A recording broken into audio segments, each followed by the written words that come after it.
Compare all the proposed models of an atom given in this chapter.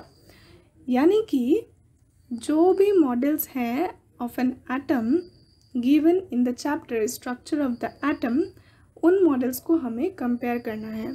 तो structure of the atom chapter में आपका ये 3 models दिए गए हैं, Thomson's model of an atom, Rutherford's model of an atom and bourse model of an atom. तो इन 3 models को हम अब कंपेयर करेंगे। पहला मॉडल देखिए, Thomson's model of an atom.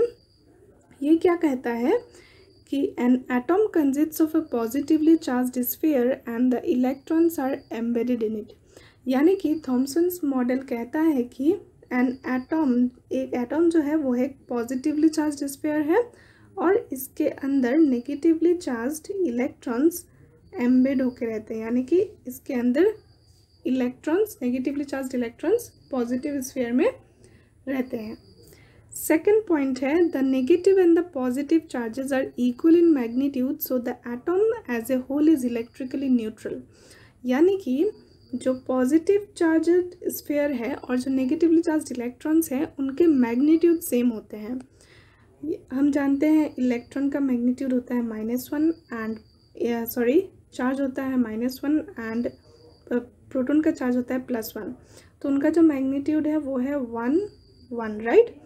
So according to Thomson उनका जो मैग्नीट्यूड होता है चार्जेस का वो होता है सेम, और इसलिए as a whole negative positive balance होकर एटॉम जो है वो इलेक्ट्रिकली न्यूट्रल होता है। इलेक्ट्रिकली न्यूट्रल यानी कि उनका कोई नेट चार्ज नहीं होता, उनका जो नेट चार्ज होता है वो होता है 0। अब देखिए Rutherford's model. Number 1, there is a positively charged center in an atom called the nucleus. Nearly all the mass of an atom reside in the nucleus. यानी कि रदरफोर्ड्स के हिसाब से there is a positively charged center in the atom called the nucleus. यानी कि जो atom होते हैं उनके सेंटर में एक पॉजिटिवली चार्ज्ड न्यूक्लियस रहता है। ओके, एकदम सेंटर में एक पॉजिटिवली चार्ज्ड न्यूक्लियस रहता है, और एटम का जितना भी मास होता है nearly all the mass is concentrated in the centre. यानी कि उनका जितना वेट होता है वो ज़्यादातर सेंटर में ही रहते हैं। ओके, सेकेंड पॉइंट है, the electrons revolve around the nucleus in circular paths.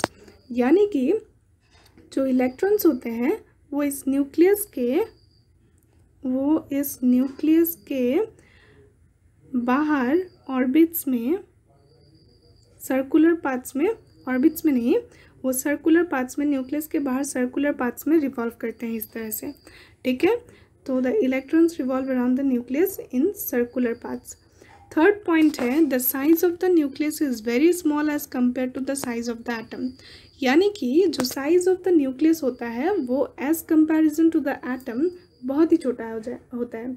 मान लीजिए अगर एटम इतना बड़ा है तो जो आपका न्यूक्लियस है वो एक जस्ट पॉइंट साइज का है। ओके, तो वही कहा गया है कि the size of the nucleus is very small as compare to the size of the atom.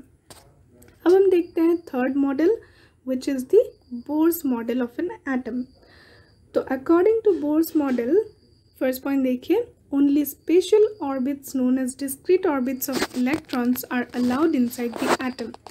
यानी कि एक एटम के अंदर सिर्फ डिस्क्रीट ऑर्बिट्स ही अलाउड होते हैं।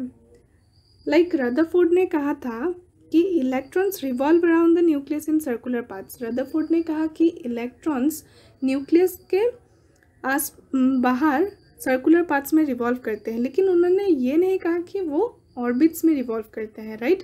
तो उन्होंने कहा कि न्यूक्लियस के बाहर वो सर्कुलर पाथ्स में रिवॉल्व करते हैं, लेकिन बोर ने कहा कि इलेक्ट्रॉन जो होते हैं वो सिर्फ डिस्क्रीट ऑर्बिट्स में ही रिवॉल्व करते हैं। वो हर जगह आपको नहीं मिलेगा, जहाँ पर ऑर्बिट नहीं रहेगा वहाँ पर इलेक्ट्रॉन नहीं मिलेगा, वो उनके ऑर्बिट में ही रिवॉल्व करते हैं। ओके,